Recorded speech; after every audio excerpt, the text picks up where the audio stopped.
इकडं बघ की 1-2 ताईनं अशी कमेंट केली की काय त्या बिचारीचं हाल करून टाकल्यात, तूच तिला मारून मारून तिचं तोंड सुजवलास आणि त्यामुळं ती रडून रडून तिचे डोळे सुजल्यात.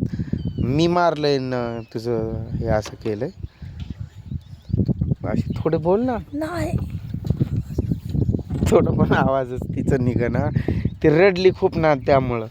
असं काय नाही ताई, तुम्ही व्हिडिओ व्यवस्थित बघितला नसेल.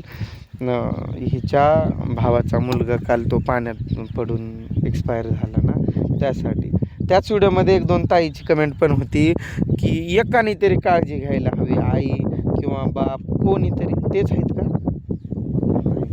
ते काय झालंय, आम्ही आता जरा त्यांना जेवण वगैरे घेऊन चाललो आहे ना.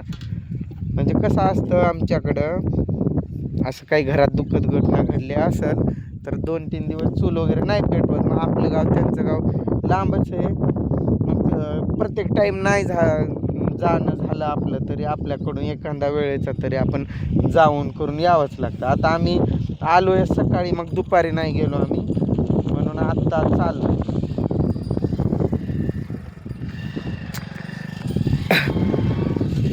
मग दुपारी कोण तिकडून का गेले का ते, त्यांना काय वाटलं असं समोरून जायला. मग दुपारी आम्ही काही गेलो नव्हतो. मग म्हटलं आता उद्या तर सकाळी नैवेद्य वगैरे दाखवतात आणि मग काय करतात, चूल वगैरे पेटवतात. ते लहान बाळच होतं म्हणा, म्हणजे लहान बाळ म्हणजे 4-1 वर्षाचं होतं लेकरू. पण त्याचं एवढं पाळतात नाही पाळतात हे काय माहीत नाही. पण ते त्यांनी कसं शुद्धच नाही त्यांना. खूप देवाचा नवस करून खूप दिवसानंतर, एकतर 4-1 वर्षानंतर लेकरं झाली, ते पण 2 पोरी झाल्या, त्याच्यानंतर पोरगा झाला. मग हे त्यांना खूप देवानं तरसून दिलतं आणि ते तसं झालं. त्यामुळं त्यांनी कसं ते खूपच तुटून गेलेत सगळेच, लहानापासून मोठ्यांपर्यंत सगळेच तुटून गेलेत. हिची आजी आता तिचं वय खूप आहे, म्हातारे खूप, तरी पण ती बेफाम रडत होती. हिचा आजोबा म्हणजे माझा मामा, हिचे आजी आजोबा म्हणजे माझे मामा मामी आहेत सख्खे. ते पण असं लास्टला ते मुका काय घेत होते, असं जवळ काय घेत होते, मिठी काय मारत होते. तिला जरासं त्यांनी सांगितलं की मग लक्षात येतं आहे आणि तिला हे होते ना, त्रास होते. डबा वगैरे बनवला या टाईमाचा. आता आम्ही चाललो आहे इकडं आमच्या इकडं. कसं गपकी पोरगी वाजवती बारकी. त्रिशा बसली तर ती आली. रोहन आर्यनला सोडून आलो. पोरं काय करतात ते पण पळतात आमच्या मागं मागं. हिची दुसरी पण बहीण आमच्या गावातच आहे ना. मग त्यांनी फोन केला, तुम्ही चाललात काय? म्हणलं हां. तर त्यांनी पण बनवलं मग पटापटा. पण थोडासा कसं गॅप पडला आहे आमच्यात. मग ते म्हणायला लागले जाऊ नका थांब. आत्ता जवळ असतात नाही गोळ्या, विचार.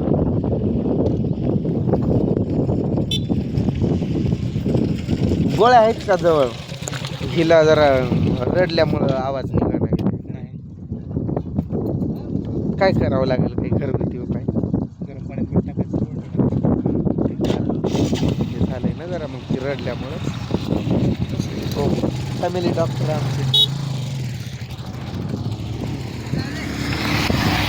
तिनं हॉर्न वाजवती, त्या माणसाला वाटलं मीच हॉर्न वाजवतोय. तो म्हणतोय काय काय काय. रस्त्यावरच थांबलोय आम्ही. मग ते पण यायला, ते म्हणायला लागले थांबा की थोडं मिळून जाऊ, आम्हाला पण यायचं. म्हणलं या लवकर. मग आम्ही निघतो हळूहळू, तुम्ही या असं बोललो आम्ही. पण ते म्हणायला लागले नाही की थांबा मिळून जाऊ, थांबा मिळून जाऊ. माझं कसं आहे, मी तिकडं सुखात एवढं पळत नाही. मला तिकडलं कसं जरासं काही जणांचा स्वभाव आवडत नाही, त्यामुळं मी तिकडं जात नाही. एकतर मी जाणं खूप टाळतो, खूप म्हणजे खूपच टाळतो. थोडंफार माझी प्रेझेंटी असते फक्त तिकडं. पण ह्या अशा दुःखाचं काही असलं ना तर मी सगळ्याच्या आधी तिथं असतो. आणि काल पण मी सगळ्याच्या आधी तिथंच होतो. मला बोलू नाही दाखवायचं, पण मी म्हणतोय एवढंच की मी सुखात नाही गेलो कुठं, तरी पण मी दुःखात सगळ्या आधी पळतो. मग त्यामुळं मी हिला म्हटलं तू बनव पटापटा, आपण जाऊ, थोडा वेळ बसू तिथं आणि येऊ परत. म्हणून आम्ही जरा लवकरच निघालो होतो. म्हणजे तुम्हाला वाटेल हे तर अजून खूप दिवस दिसतोय, म्हणजे उजेड पडतोय आणि यांनी एवढ्या लवकर जेवण बनवून कसं काय चाललं. सगळं पॅक केलं आहे, गरमच राहणार आहे, तो काही थंड नाही होणार. आले ना ते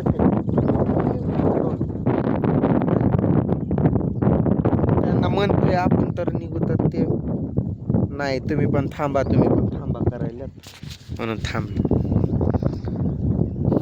तिथं घेऊ गोळी आपण. दुपारी जेवली का?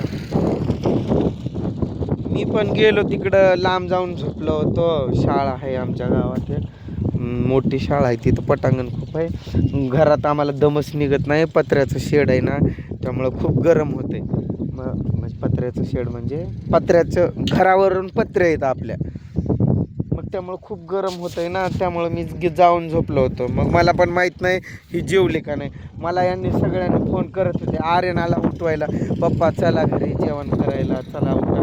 मी काय उठलोच नाही, तसाच पडून होतो. मग 4 वाजता काय मला जाग आली. त्यानंतर मी येऊन आंघोळ वगैरे केलं, फ्रेश वगैरे झालो आणि मग एक भाकर खाल्लो.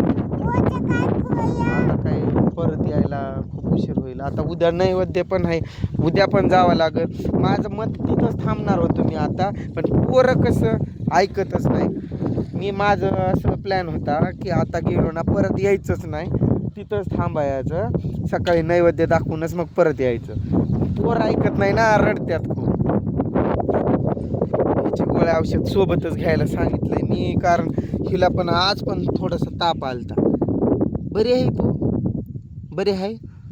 हा, बरी आहे का सांग ना, आत्याला काकाला सांग मी बरी आहे म्हणून. कशाला नाही बाई, नको. पोरं असू दे, इथं गाडीवर मुलकाची फजिती होती. हिला पण म्हणजे समजतच नाही. आता म्हणती जावा की पोरं घेऊन या.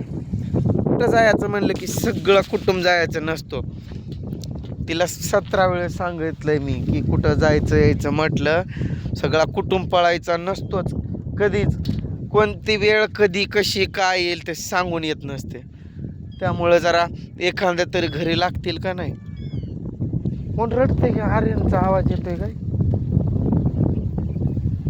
हा,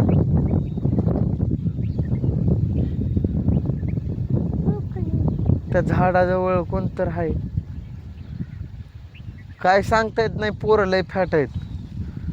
रडत रडत पळत पळत यायला बसलेत. काय बस बाई गपचूप.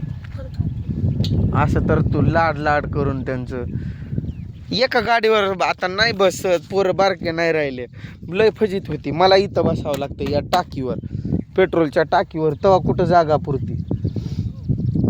लेकरं आता मोठे झालेत आणि त्यांना असं समोर आपल्या समोर असं इथं बसवलं तरी पण पुढचं नाही दिसत. मग गाडी चालवताना प्रॉब्लेम येतो. त्यामुळं मी पोरं टाळतो, नकोच वाटतंय. चल आपण जाऊ. ते काय नाही येत, त्यांना अजून खूपच वेळ लागते वाटतंय. चल.